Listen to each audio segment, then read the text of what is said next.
Good morning बच्चों।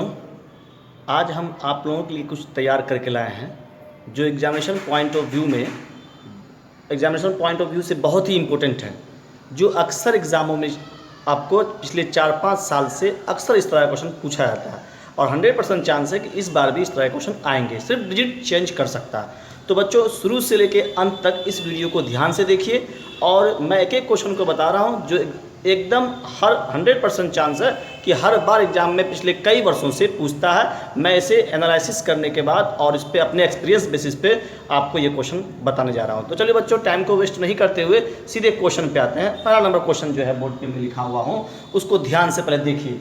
एक व्यक्ति ने एक स्कूटर 47,000 में खरीदा, कितने में? 47,000 में खरीदा तथा 3,000 रुपये मरम्मत पर 3,000 रुपये खर्च किए। उसने फिर उसे 52,000 रुपये बेच दिया, तो लाभ या हानि प्रतिशत बराबर वाट। लाभ या हानि प्रतिशत बराबर वाट। कभी कभी पूछ देता है कि लाभ या हानि बराबर वाट, कभी कभी सिर्फ सिंपल आपको लाभ या हानि पूछ देगा, कभी उसमें लाभ या हानि प्रतिशत पूछेगा। तो मैं बताने जा रहा हूँ कि जब भी कभी किसी चीज़ को खरीदने के बाद उसमें ऊपरी व्यय, या तो मरम्मत करने पे या तो उसके माल ढोने में जो खर्च होता है, भाड़े में जो भी एक्स्ट्रा खर्च होगा उस पर सबको हम क्रय मूल्य में जोड़ देते हैं। तो मेरा जो क्रय मूल्य निकल के आएगा, याद रहे 47,000 में तो उन्होंने खरीदा, ध्यान से देखिएगा, और 3,000 रुपये जो मरम्मत पे किया है उसको हम जोड़ देंगे। 3,000 जोड़ देंगे जब, तो टोटल मेरा जो सीपी क्रय मूल्य जो निकल के आएगा बच्चा वो हो जाएगा 50,000। जब आपका क्रय मूल्य 50,000 हो गया, याद रहे अब जो बेचा है वो 52,000 में, कितना में बेचा है? एसपी जो है उसका सेलिंग प्राइस जो है वो है 52,000 रुपया। जब क्वेश्चन को आपको इजी पूछना होगा उसको, तो पूछ देगा कि बताइए लाभ या हानि हुआ। तो आपको पता है जब एसपी बड़ा होता है सीपी से तो लाभ होता है। यहाँ पर हमने देखा कि एसपी 52,000 निकला और सीपी 50,000, तो आप सिंपल कह सकते हैं सर प्रॉफिट बराबर हो जाएगा एसपी माइनस सीपी। ये आपको पता है। तो 52,000 में जब आप 50,000 माइनस कर दोगे तो आपका आंसर निकल के आएगा प्रॉफिट 2,000। लेकिन यहाँ पर सिर्फ आपको प्रॉफिट नहीं पूछा, लाभ या हानि प्रतिशत पूछ दिया। याद रहे कभी आपको इसी क्वेश्चन में लाभ या हानि पूछेगा तो लाभ मेरा हो जाएगा आंसर 2,000। अब यहाँ लाभ या हानि प्रतिशत पूछा है, जो कि फॉर्मूला बहुत लोग आप लोग रटे हुए होंगे। लाभ प्रतिशत लाभ गुणा 100 बटे क्रय मूल्य, हानि प्रतिशत हानि गुणा 100 बटे क्रय मूल्य। तो याद रहे इसमें तरीका क्या है कि लाभ प्रतिशत निकालना हो या हानि प्रतिशत निकालना हो, दोनों कंडीशन में क्रय मूल्य पे निकलता है, क्रय मूल्य हमेशा नीचे होता है। तो इसका प्रॉफिट फॉर्मूला क्या हो जाएगा? प्रॉफिट का प्रॉफिट गुना 100 बटे सीपी। अब इसको बच्चा हल करेंगे, आप आसानी से हल कर लीजिए आपका आंसर। चलिए बिटा रहे हैं, जगह की कमी है ताकि आपको दिखाई पड़े बोर्ड क्लियर से। चलिए तो हमने क्या निकाला था? प्रॉफिट निकले, प्रॉफिट प्रतिशत बराबर प्रॉफिट था 2,000 गुना 100, क्रय मूल्य आपका था 47 प्लस 3। याद रहे 50,000 था क्रय मूल्य, तो हम यानी कि 47 मत लिख देना, 50,000 क्रय मूल्य। अब इसको 3 जीरो यहाँ से कैंसिल, 1 जीरो यहाँ से कैंसिल, 5 चौके 20, 4% प्रॉफिट। कितना आसान हो गया। अगर किसी को समझ में नहीं आएगा तो फिर आप गलती कर दोगे एग्जाम में। ऊपरी व्यय मरम्मत हो, गाड़ी का जो भाड़ा है या माल ढोने में जो खर्च हो, इस तरह क्वेश्चन आपसे पूछेगा तो याद रहे ऊपरी व्यय हमेशा क्रय मूल्य में जुड़ता है। अब तो बता दिए, अब आप इसको रोक के इस क्वेश्चन को फिर से अपने से बनाइएगा। अब आते हैं हम 2 नंबर क्वेश्चन पे। बहुत से बच्चों ने 2 नंबर का क्वेश्चन का पूछा भी था, किताब में भी है और एग्जाम में इस तरह क्वेश्चन पूछता भी है कि 9 तथा 7 दोनों का अवनिष्ठ गुणज संख्या ए है, वह संख्या 1200 तथा 1300 के बीच है, तो संख्या ए बराबर वाट। क्वेश्चन को देख लीजिए ध्यान से, रोक के उतार लीजिए, तब फिर मैं समझा रहा हूँ कैसे बनेगा, ध्यान से देखिए। बहुत बच्चों ने पूछा है सर इस कैसे बनेगा। अब देखो यहाँ समझ नहीं पाया क्वेश्चन को कि 9 तथा 7 दोनों का अवनिष्ठ गुणज मतलब कॉमन मल्टीपल 9 तथा 7 का। ये ने कहा कि बड़ी से बड़ी संख्या, इसमें एलसीएम निकालना है। देखिए 9 तथा 7 एलसीएम मतलब होता ही कि हम बता चुके हैं लोवेस्ट कॉमन मल्टीपल। अब याद रहे कि वह छोटी से छोटी गुणज जो 9 और 7 दोनों का अवनिष्ठ कॉमन मल्टीपल है। अब हम कॉमन कैसे निकालेंगे? एलसीएम निकाल लेंगे 9 और 7 का। 9 और 7 का बच्चा एलसीएम होएगा 63, करके देख लेना।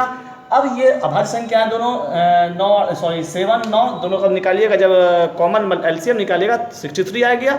अब आपसे क्वेश्चन आगे पूछा है कि वो तो 9 और 7 का अवनिष्ठ गुणज संख्या ए है, वह संख्या 1200 और 1300 के बीच होनी चाहिए। मतलब 1200 और 1300 के बीच ही होना चाहिए, वो इन दोनों के बीच होना चाहिए, लेकिन 9 और 7 का गुणज अभिनिश गुणज संख्या है।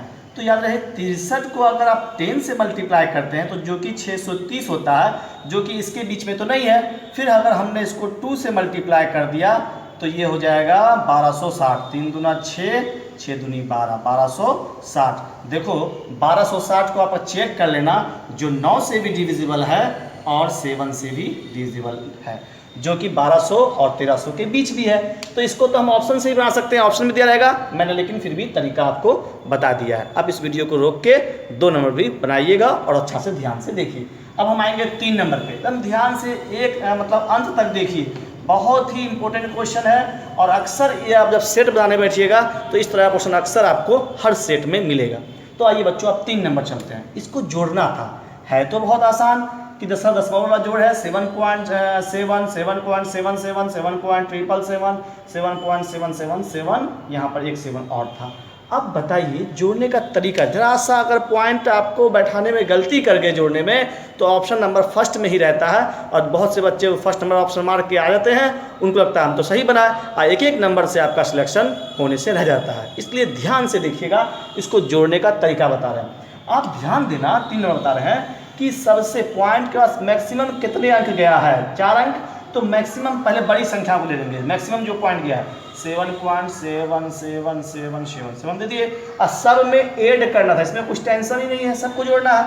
उसके बाद मैक्सिमम कितना, 3 अंक, तो 7.777, उसके बाद 2 अंक 7.77, उसका 1 अंक 7.7। अब जहां बच गया आप 0 बैठा दो ताकि आपको जोड़ने में आसानी हो। अब इसको जोड़ देंगे, कभी गलती इस तरह से आपको नहीं होगा एग्जामिनेशन में। 7 का 0 7, 7 7 14 के 4 हाथ में 1, फिर 7 7 14 17 21 और 1 22 हाथ में 2, 7 चौके 28 2 30 हाथ में 3, 7 चौके 28 और 3 31।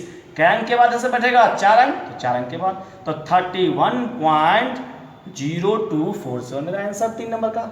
इस तरह से अगर आप बनाते हैं एग्जाम में तो कभी गलती नहीं होगा। नहीं तो जान लीजिए एग्जामिनेशन, आपको जो एग्जामिनेशन में अगर आपने जरा सा पॉइंट बैठाने में दिक्कत किया, ऑप्शन रहता है, आपका 1 नंबर कट जाएगा और आप सिलेक्टेड होने से वंचित रह जाएंगे। अब हम आते हैं 3 के बाद चौथा नंबर, बहुत ही चौथा नंबर भी अक्सर इस तरह का पूछता है, उसको देखते हैं, ये मिटा देते हैं। चलिए अब चौथे नंबर को हम देखते हैं, ध्यान से देखिएगा एक एक क्वेश्चन को। एक व्यक्ति, चौथे नंबर में है, एक व्यक्ति ने एक दिन में 47.1/2 किलोमीटर चला। एक व्यक्ति है जो 47.1/2, इसको हल कीजिएगा तो 95/2 किलोमीटर चला। कितना चला एक दिन में, 95/2 किलोमीटर चला। स्कूटर से कितना चलता है वो, स्कूटर से चलता है 29.1/2, इसको हल करेंगे, 9 तिया 27 के साथ हाथ में 2, 3 दूना 6, 2 9 27 2, 3 दूना 6 2 8 87 और 1 88 है ना। देख लो उसको जब हल कीजिएगा तो 9 तिया 27 हाथ में 2 और 3 दूना, देखिए कैसे कर रहे हैं इसको, ऋणात्मक जोड़ घटा आप जानते हैं कैसे क्या आता है। 9 तिया 27 के साथ हाथ में 2, 3 दूना 6 2 8 और 1, तो 88/3, तो स्कूटर से 88/3 किलोमीटर चला। फिर आते हैं कि वो साइकिल से कितना चला, तो लिखिए साइकिल से चला है 8 6 48 और 5 है ना, 53/6 किलोमीटर। और जो शेष बचता है वो पैदल, मान लेते हैं कि x किलोमीटर पैदल चला। इसी को आपको निकालने बोला भी है। एक बार ध्यान से देखिएगा कि सर अगर ये x किलोमीटर जो पैदल है प्लस 88/3 किलोमीटर ये स्कूटर से है, प्लस साइकिल से 53/6 किलोमीटर है, यही तीनों जोड़ के तो वो कुल चल रहा है 95/2। अब इसमें x का मान निकाल लीजिए, ये इक्वेशन तैयार हो गया और आप x का मान निकाल लीजिए। तो सिंपल सा इसको जब हल करेंगे, देखना ध्यान से, तो x तो अपने जगह पर रह जाएगा, कोई दिक्कत। अब ये इसको और आसान कर लीजिए, इसके हल कर लीजिए। 3 और 6 का एलसीएम आएगा 6, तो 3 दूना 6 8 दूना 16 हाथ में आएगा 16 17 176 प्लस 53 बराबर 95/2 अपने जगह पे है, ध्यान देना। अब हमने क्या, इसको हल कर लेते हैं, x प्लस इसको देखो 6 तो अपने जगह पे, 6 3 9, 7 5 12 के 2 हाथ में 1 1 2 229/6 बराबर 95/2 अपने जगह पे। अब हमको x का ही मान निकालना है, तो 95/2 अपने जगह पे, ये उठ के जाएगा इस साइड आएगा तो चेंज हो जाएगा, साइड चेंज तो साइन चेंज बता चुके हैं। अब इसे माइनस कर देना 229/6।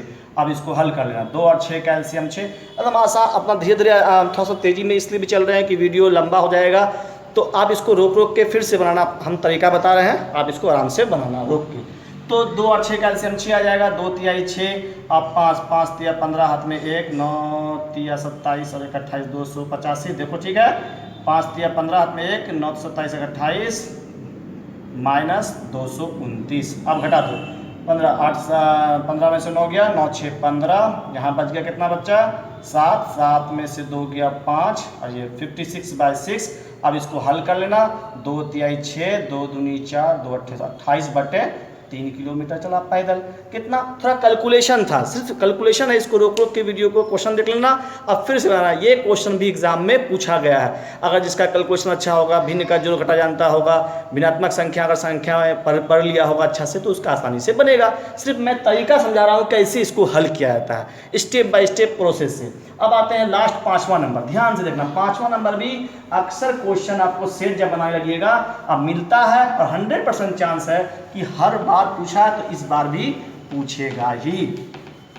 चलिए बच्चों, अब आते हैं 5वां नंबर पे। देखो, एक बहुत आसान क्वेश्चन है, मजेदार क्वेश्चन है। एक स्टोर 5 पेन का पैकेट 25 रुपया में, 5 पेन का पैकेट है, जो कि ये पैकेट है कितना में 25 रुपया में। अगर आप एक पेन लेते हो तो देना पड़ता है 6 रुपया, ये क्वेश्चन में लिखा हुआ, ठीक है।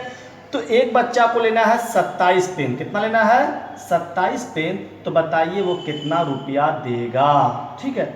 एक बात बताइए, इसी क्वेश्चन पे देखना कभी कभी क्या कर देगा कि एक कैन है, 5 बोतल का कैन है, या कॉपी का बंडल है 5-6, इस तरह से किसी भी दे देगा। जैसे अक्सर आप मार्केट जाते होंगे, अगर आपने प्याज या आलू लेना है, एग्जाम्पल के तौर पर बता रहा हूँ, तो अक्सर आप देखते होंगे अगर केजी के रेट से आप पूछेंगे कि कैसे दिया केजी मतलब प्याज या आलू, तो वो जो रेट बताएगा, अगर पसेरी आप बोलते हैं, उसको पसेरी का मतलब 5 केजी पूछते हैं, तो कुछ ना कुछ अंतर हो जाता है। अगर वो 50 रुपया पर पसेरी बताएगा किसी चीज़ का दाम, तो मतलब समझिए कि 5 केजी का दाम 50 रुपया बता रहा है।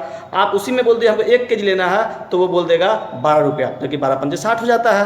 तो इसी तरह से ज़्यादा अमाउंट में आपको सामान लेते हैं तो उसका रेट कुछ और होता है, और कम सामान लेते हैं तो कुछ रेट अलग होता है।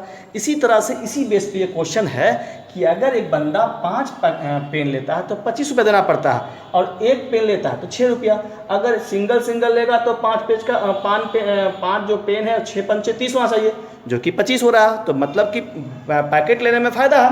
तो इसको लेना है 27 पेन, तो 27 पेन में 5 का पैकेट कै गो पैकेट हो जाएगा, 5 का पैकेट अगर 5 पचे 25, 5 पैकेट लेता है तो 25 पेन तो इसको हो गया। अब बचेगा 2 पेन, तो 2 पेन को पर पेन के हिसाब से ले लेगा, 2 गुना 6 कर लेगा, मतलब एक पेन का दाम 6 रुपया है तो 6 के हिसाब से ले लेगा।